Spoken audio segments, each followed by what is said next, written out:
Started doing graffiti about 3 or 4 years ago. Never really taken it too seriously, just bit by bit. What got me into it was when I was a kid. Used to go through Europe, see the pieces around at the side of the road by the train tracks, and I always loved it since then. The reason I do graffiti, it's the ultimate creative freedom. You don't have to do it for anyone else, not to a time scale, for a brief or a project or for money, for even really any sort of financial or material gain. All you get out of graffiti is seeing your name on the wall and seeing the thing that you've done. I think the laws around graffiti are fair enough. I can't, if I didn't do graffiti and someone was saying, people are going to come and write on your things and vandalise your things, then, I don't expect them to legalise it. That said, most graffiti writers, most graffiti artists, they don't do it on people's property. They do it on public property, stuff that doesn't matter if it's written on, if it's it's not pure vandalism. People, it's not stuff that's being used. Electrical boxes, side of derelict warehouses, doesn't matter. It just enhances the character. Just like street art does. It just adds something to it. You don't have to pay to see it. It's free. It's free art. It's free expression. It tells you when someone was there. If I see something and someone's had a go and they've tried to do their own thing, then fair play to them.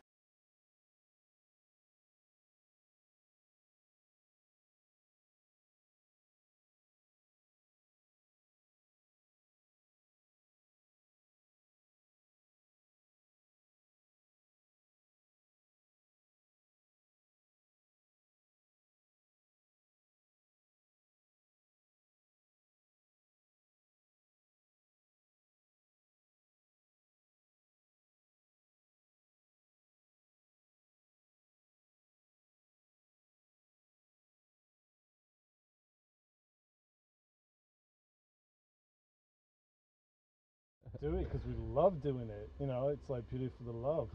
It's like just love painting, love the aspect of like doing something that you shouldn't be doing on some way that you shouldn't be doing it.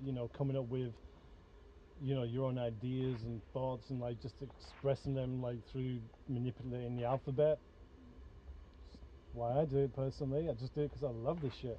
Yeah, I think all that's true. I think that it starts out being about all them things, getting up, doing something you shouldn't, but it also kicks off a process of learning, really. First of all, learning to basic hand control, choosing colours, learning how to get style and funk in your letters, by sketching as much as possible.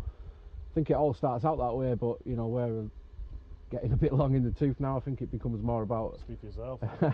I think it becomes more about something that you need to do. It's more of a compulsion. It is a compulsion. It's like self-expression. It's like seeing like how far you can take something that you've formulated in your head that doesn't exist, and then turning it into reality, or placing it on reality. You know. So that sums it up for me. It's a manifestation of a creative thought into a physical thing. And it's kind of like there's something to be said about the satisfaction that you derive from it, and it's almost like a form of therapy. Like, we have to paint, we've got to do it, because if we don't do it, if we go like weeks or months without painting, then that kind of like affects our mood.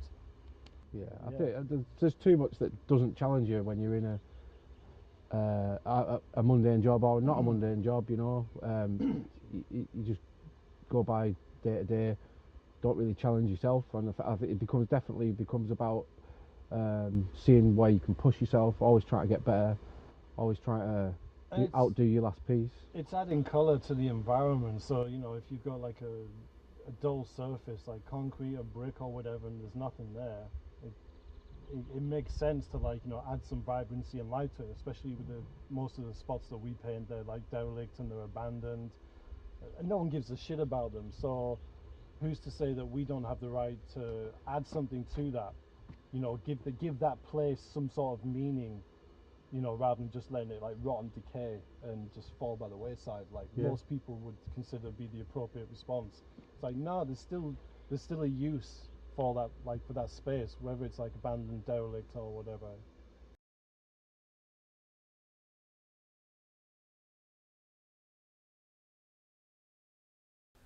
I started painting graffiti for fun when I was about 8 years old, when I harassed my older brother's mates to give me some paint. They refused at first, and then I annoyed them so much they let me colour in a little bit. Then later they gave me some paint, which kind of started me off doing little tags and making a mess. My mum's garage or in like bits of wood. I suppose in my early teens I started getting really into it and doing more adventurous stuff, making my name bigger and more colourful. Graffiti for me is fun. It's how I make my living. I suppose it's quite addictive really. I suppose like anything you do a lot of the time. I spend most of my time doing graffiti. When I'm not being a dad, when I work or I have fun, I'm doing graffiti. So yeah. Zap Graffiti Arts has loads to offer as far as we start off with people that have never done it before, that are interested to get started. Where basically we get people to come in with an idea and we show them how to create their own piece. So it could be anything they fancy. We do workshops within schools, youth community-based groups, prisons, hospitals, whatever. We've worked all over the place doing stuff like that. And we also do kids' parties, which is basically the same type thing. So that's our main staple business. But then we do commissions for people, which could be, you know, just a bit of artwork for the kitchen, or it might be a kid's bedroom, or a nightclub, or whatever people fancy. We also get spaces for people to do graffiti all over the city. So we've got 17 spots at the moment where people can go and paint. So there's enough spaces to fit at least 70 people around the city to do big pieces. What is good or bad graffiti? I suppose that's in the eye of the beholder really, you know what I mean? I think, in fact, let's say for instance, like what I do and what most of the graffiti writing culture does is quite different to what Banksy does. But let's say for instance, Banksy's now famous and I reckon he could put a shit in the Tate and people would be like, oh wow, that's really amazing, you know what I mean? So what is bad graffiti? What's bad art? What's good art? I don't know. I suppose it's up to you. People have been put away for like 3 months, 6 months, 2 years, 3 years for, you know, crimes against corporations where, you know, rapists and murderers can sometimes get less. So that's something to think about really. I think as far as an art movement goes, it's massive. I'd risk saying that it's the biggest art movement in the world. And there's a big travelling culture of graffiti as well, like whether you're doing you know, events or galleries, or even the people that paint trains illegally. There's a big massive scene, like a big community. So I suppose I'd imagine that's going to get quite bigger as well. I suppose like different music types, things will merge and go in different directions. So we'll see.